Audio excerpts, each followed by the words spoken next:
ದೇವರು ಪ್ರೀತಿಸುವ ಪ್ರೀತಿಯ ಬಿಗ್ ಜೆ ಟಿ ವಿ ಪ್ರಿಯ ವೀಕ್ಷಕರಿಗೆ ನಮ್ಮ ಕರ್ತನಾದ ಯೇಸು ಕ್ರಿಸ್ತನ ಹೆಸರಿನಲ್ಲಿ ನಿಮ್ಮನ್ನು ವಂದಿಸಿ ಸ್ವಾಗತ ಬಯಸ್ತಿದ್ದೇವೆ. ಬನ್ನಿರಿ, ದೇವರ ವಾಕ್ಯವನ್ನು ಇಂದು ನಾವು ಅಧ್ಯಯನ ಮಾಡಿಕೊಳ್ಳೋಣ. ಇಂದಿನ ನಮ್ಮ ಅಧ್ಯಯನ ಲೂಕನು ಬರೆದ ಸುವಾರ್ತೆ 9ನೇ ಅಧ್ಯಾಯ, ಚಾಪ್ಟರ್ 9. 9ನೇ ಅಧ್ಯಾಯ. ಇಲ್ಲಿ ಕೂಡ ನಾವು 2 ಭಾಗವಾಗಿ 9ನೇ ಅಧ್ಯಾಯವನ್ನು ಅಧ್ಯಯನ ಮಾಡಿಕೊಳ್ಳಬೇಕಾಗಿರುತ್ತದೆ. ಆದ ಕಾರಣ ಲೂಕನ್ ಬರೆದ ಸುವಾರ್ತೆ 9ನೇ ಅಧ್ಯಾಯ 1ರಿಂದ 36 ವಚನಗಳು. Chapter 9 versus 1 to 36. ಲೂಕ 9 1ರಿಂದ 36 ವಚನಗಳಲ್ಲಿ ಕ್ರಿಸ್ತನ ಬಗ್ಗೆ 17 ಸತ್ಯತೆಗಳನ್ನು ನಾವು ಗಮನಿಸಬಹುದು. 17 ಟ್ರುತ್ಸ್ ಅಬೌಟ್ ಕ್ರೈಸ್ಟ್. ಕ್ರಿಸ್ತನ ಬಗ್ಗೆ ಇರುವಂಥ ಈ 17 ಸತ್ಯತೆಗಳು ಅಥವಾ ಸತ್ಯಗಳು, ಅವುಗಳಲ್ಲಿ ಒಂದೊಂದಾಗಿ ನಾವು ನೋಡಿಕೊಳ್ಳೋಣ. ಬನ್ನಿರಿ. ಮೊದಲನೇದಾಗಿ ಶಿಷ್ಯರಿಗೆ ಅಧಿಕಾರ ಕೊಟ್ಟದ್ದು. He gives authority. ಇದು ಸತ್ಯ. ಯಾಕಂತ ಹೇಳಿದರೆ ಶಿಷ್ಯರು ಸಾಮಾನ್ಯರು, ಆದರೆ ನಮ್ಮ ಕರ್ತನಾದ ಯೇಸು ಅವರಿಗೆ ಅಧಿಕಾರವನ್ನು ಕೊಟ್ಟದ್ದು ಸತ್ಯ. ಅಷ್ಟೇ ಅಲ್ಲ, ನಮಗೂ ಕೂಡ ಅಧಿಕಾರವನ್ನು ಕೊಟ್ಟದ್ದು ಕೂಡ ಸತ್ಯ. ಯಾಕಂದರೆ ಮತ್ತಾಯನ ಬರೆದ ಸುವಾರ್ತೆ 28ನೇ ಅಧ್ಯಾಯದ 18ನೇ ವಚನದಲ್ಲಿ ಪರಲೋಕದಲ್ಲಿಯೂ ಭೂಲೋಕದಲ್ಲಿಯೂ ಎಲ್ಲ ಅಧಿಕಾರ ನನಗೆ ಕೊಡಲಾಗಿದೆ ಎಂಬುದಾಗಿ ಹೇಳಿತು.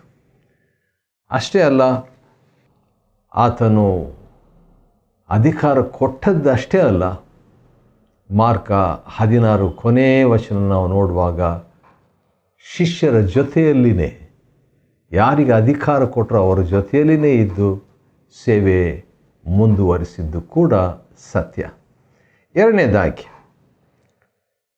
ಲೂಕನ್ ಬರೆದ ಸುವಾರ್ತೆ 1ನೇ ಅಧ್ಯಾಯ 1ರಿಂದ 36 ವಚನಗಳಲ್ಲಿ ಇರುವಂಥ 17 ಸತ್ಯಗಳನ್ನು ನಾವು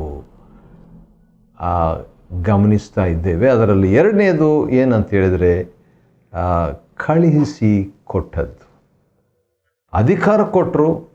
ಈಗ ಅಧಿಕಾರ ಶಿಷ್ಯರಿಗೆ 12 ಜನ ಶಿಷ್ಯರಿಗೆ ಕೊಟ್ಟ ಮೇಲೆ ಈಗ ಕಳಿಸಿಕೊಡ್ತಾ ಇದ್ದಾರೆ ಸೇವೆಗಾಗಿ ಕಳಿಸಿಕೊಡುವಂಥದ್ದು. Commissioning for ministry.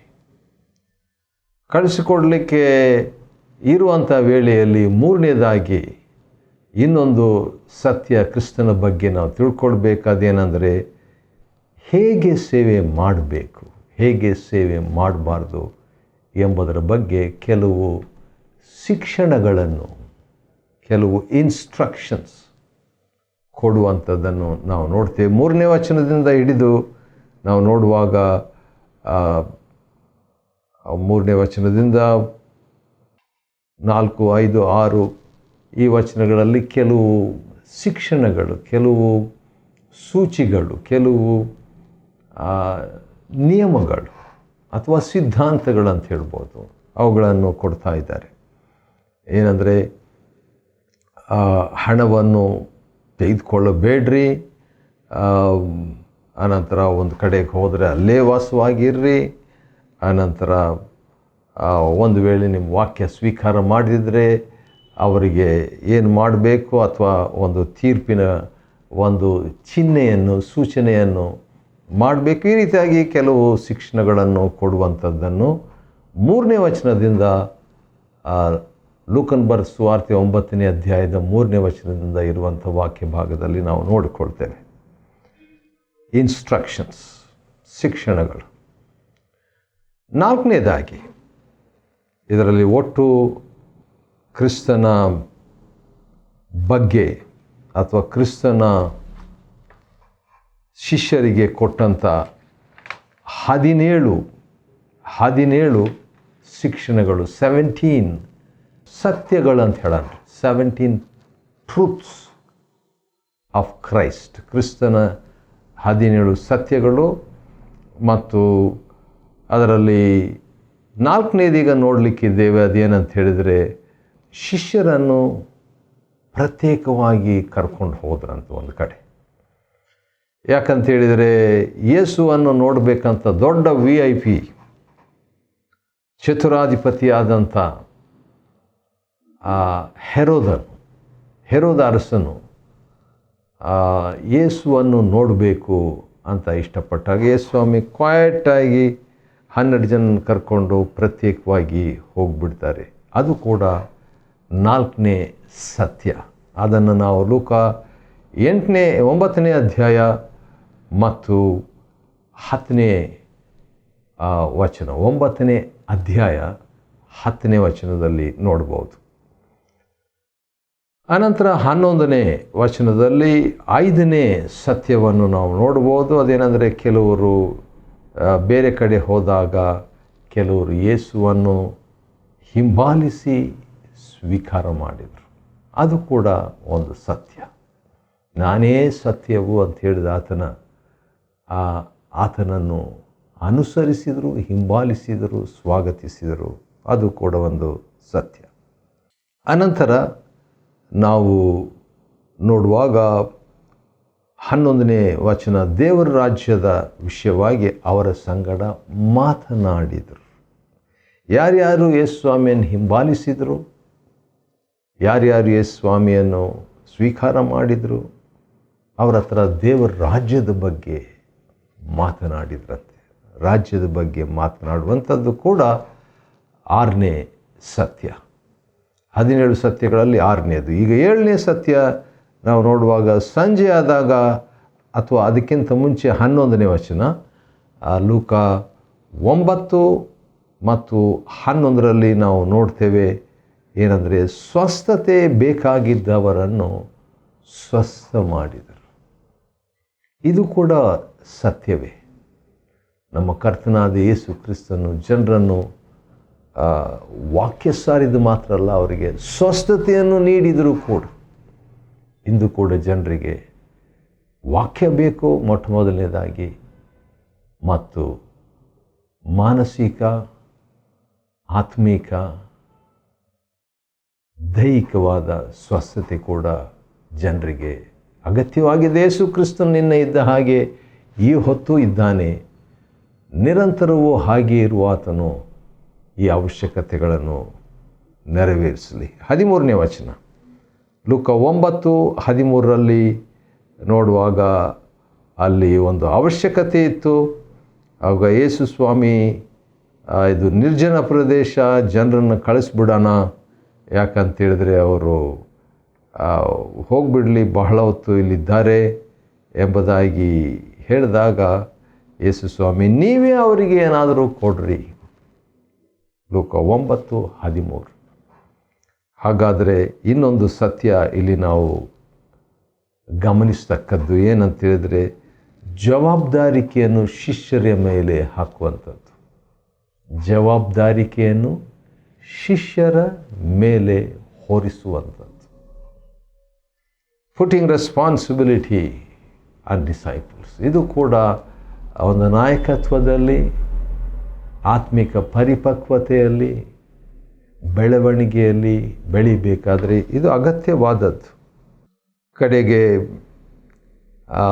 ನಮ್ಮಲ್ಲಿ ಶಿಷ್ಯರು ಏನು ಹೇಳ್ತಾರೆ, 5 ರೊಟ್ಟಿ 2 ಮೀನುಗಳಿದೆ, ಈಗೇನು ಮಾಡೋದು ಅಂತ ಹೇಳುವಾಗ ಸ್ವಾಮಿ, ಆಯಿತು 50ರಂತೆ 50 ಜನರು ಕೂತ್ಕೊಳ್ಳುವಂತೆ ಮಾಡಿರಿ ಅಂತ ಹೇಳ್ತಾರೆ. ಅದರಿಂದ ನಾವು ಕಲಿಯುವಂಥ ಒಂದು ಸತ್ಯ, ಆ್ಯಕ್ಟ್ ಆಫ್ ಫೇತ್, ವಿಶ್ವಾಸ ಕೃತ್ಯ. ವಿಶ್ವಾಸ ಇದ್ದರೆ ಅದು ಕೃತ್ಯದಲ್ಲಿ ಕಾಣಬೇಕು. ಅದನ್ನೇ ನಾವು ಇಲ್ಲಿ ಕಾಣ್ತಾ ಇದ್ದೀವಿ. 10ನೇದಾಗಿ ಲೂಕನ ಬರೆದ ಸುವಾರ್ತೆ 9ನೇ ಅಧ್ಯಾಯ ಮತ್ತು 1ರಿಂದ ನಾವು 36 ವಚನಗಳವರೆಗೆ ಲೂಕ 9:1-36 17 ಕ್ರಿಸ್ತನ ಬಗ್ಗೆ ಸತ್ಯತೆಗಳನ್ನು ಅಥವಾ ಸತ್ಯಗಳನ್ನು ಕಲಿತಾ ಇದ್ದೇವೆ. ಈಗ 10ನೇದಕ್ಕೆ ಬಂದಿದ್ದೇವೆ. ಅದೇನಂತ ಹೇಳಿದರೆ, ಯೇಸು ಸ್ವಾಮಿ 5 ರೊಟ್ಟಿ 2 ಮೀನು ತಕ್ಕೊಂಡು ಪರಲೋಕದ ಕಡೆಗೆ ನೋಡಿ ಅವುಗಳನ್ನು ಆಶೀರ್ವದಿಸಿ ಅಥವಾ ಅದಕ್ಕೆ ಕೃತಜ್ಞತೆಯನ್ನು ಸಲ್ಲಿಸಿ ದೇವರೊಂದಿಗೆ ಅಥವಾ ದೇವರಿಗೆ ಕನೆಕ್ಟ್ ಮಾಡಿ ಆ ರೊಟ್ಟಿಯನ್ನು, ಹೌದು ಆ ಮೀನನ್ನು ದೇವರಿಗೆ ಸಮರ್ಪಿಸಿ, ದೇವರಿಗೆ ಒಪ್ಪಿಸಿ, ದೇವರನ್ನು ಒಳಪಡಿಸಿ. ಅದೊಂದು ಸತ್ಯ. ಅದು ಕರ್ತನ ಜೀವನದಲ್ಲಿ ಈ ಬ್ಲೆಸ್ಸಸ್ ದಮ್. 11ನೇ ಸತ್ಯ ಕ್ರಿಸ್ತನಿಂದ ನಾವು ಕಲಿತಕ್ಕಂಥದ್ದು ಏನಂತ ಹೇಳಿದರೆ, ಮುರಿದು ಜನಸಮೂಹದ ಮುಂದಿಡುವಂತೆ ಶಿಷ್ಯರಿಗೆ ಕೊಡುವಂಥದ್ದು. Broke and gave.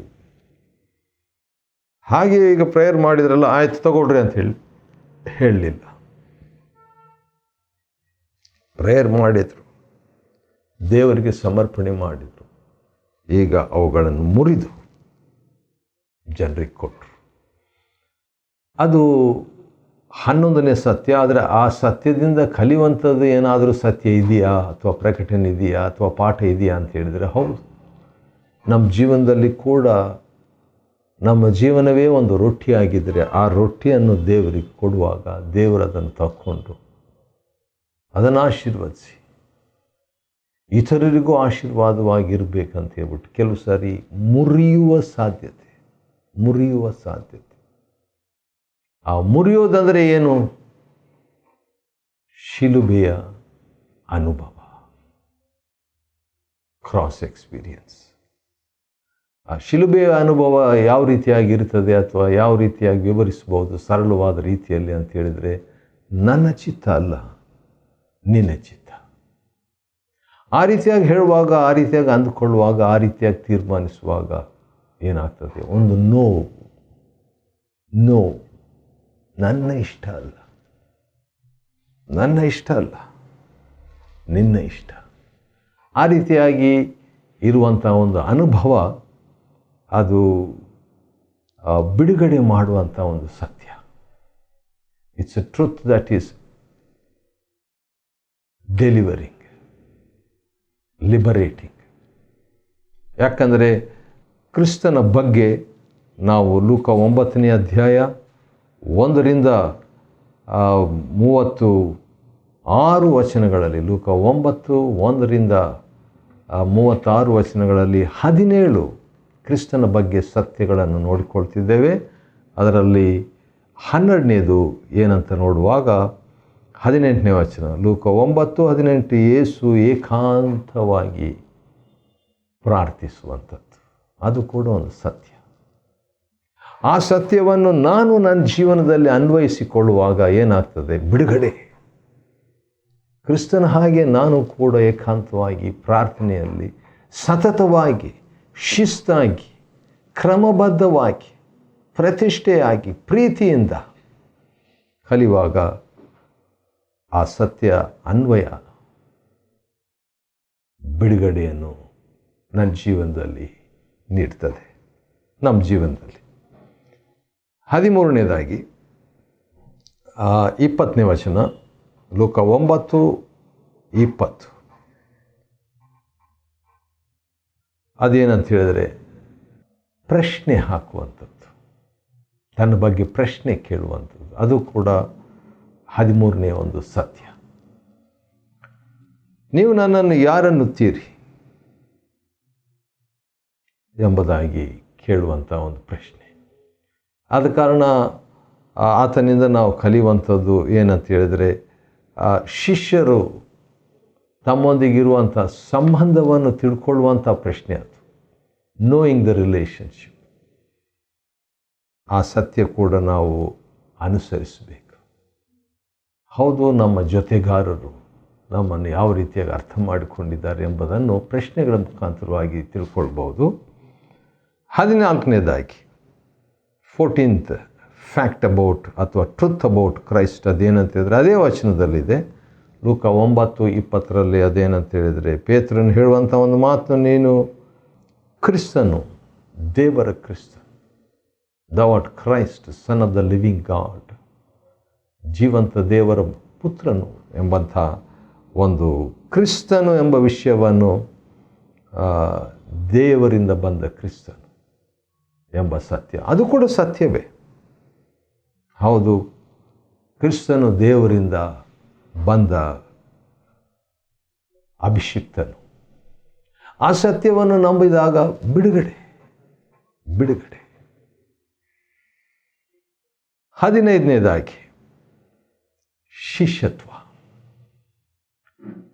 17 ಸತ್ಯಗಳು ಕ್ರಿಸ್ತನ ಬಗ್ಗೆ. ಅದರಲ್ಲಿ 15ನೇದು ಏನಂತ ಹೇಳಿದರೆ, ಆತನು ಶಿಷ್ಯತ್ವವನ್ನು ಬೋಧಿಸುವಂತೆ. ಯಾರಾದರೂ ತನ್ನ ಶಿಷ್ಯರಾಗಿ ಇರುವುದಕ್ಕೆ ಬಯಸಿದರೆ ಅವರು ತಮ್ಮನ್ನು ನಿರಾಕರಿಸಿ ತಮ್ಮ ಶಿಲುಬೆಯನ್ನು ಹೊತ್ತುಕೊಂಡು ದಿನಾಲೂ ಕ್ರಿಸ್ತನನ್ನು ಹಿಂಬಾಲಿಸಬೇಕು. ತಮ್ಮ ಪ್ರಾಣವನ್ನು ಕಳ್ಕೊಂಡ್ರೆ ಅದನ್ನು ರಕ್ಷಿಸಿಕೊಳ್ತಾರೆ. ಈ ರೀತಿಯಾಗಿ ಶಿಷ್ಯತ್ವದ ಕುರಿತಾಗಿ 23ನೇ ವಚನ 9ನೇ ಅಧ್ಯಾಯ ಲೂಕನ ಸುವಾರ್ತೆ ಮತ್ತು 26ನೇ ವಚನದವರೆಗೆ ಶಿಷ್ಯತ್ವದ ಬಗ್ಗೆ ಬೋಧನೆ. ಅದು ಕೂಡ ಸತ್ಯ. ಶಿಷ್ಯತ್ವದ ಸತ್ಯವು ನಮ್ಮನ್ನು ಶಿಷ್ಯರನ್ನಾಗಿ ಮಾಡ್ತದೆ. ಅನ್ವಯ ಮಾಡಿಕೊಂಡಾಗ ನಂಬಬೇಕು. ಅದೇ ಸಂದರ್ಭದಲ್ಲಿ ಅನ್ವಯ ಕೂಡ ಪ್ರಾಮುಖ್ಯ. ಅದರಲ್ಲಿ ಮುಖ್ಯವಾದದ್ದೇನೆಂದರೆ, ಕ್ರಿಸ್ತನನ್ನು ನಾವು ಅನುಸರಿಸಬೇಕಾದರೆ ನಾವು ನಮ್ಮ ಸ್ವಾರ್ಥವನ್ನು ನಿರಾಕರಿಸಿ ಅನುದಿನವೂ ಆತನ ಶಿಲುಬೆಯನ್ನು ಅಲ್ಲ, ನಮ್ಮ ಶಿಲುಬೆಯನ್ನು ನಾವು ಹೊತ್ತುಕೊಂಡು ಬರಬೇಕು, ಆತನ ಶಿಲುಬೆ ಅಲ್ಲ.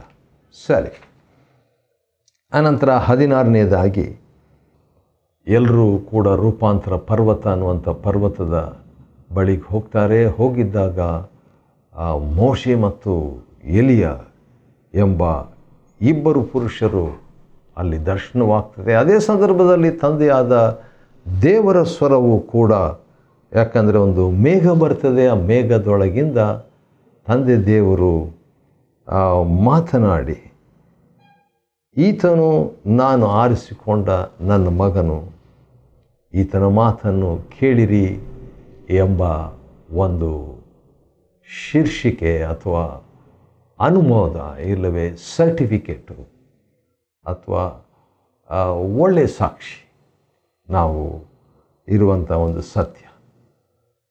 ತಂದೆಯಿಂದ ಅನುಮೋದ ಎಂಬ ಸತ್ಯ. ಆ ಒಂದು ಸತ್ಯ ನಮ್ಮ ಜೀವನದಲ್ಲಿ ಅನ್ವಯ ಮಾಡಿಕೊಳ್ಳುವಾಗ ನಮಗೂ ಕೂಡ ತಂದೆಯಿಂದ ಅನುಮೋದ ಅಗತ್ಯ.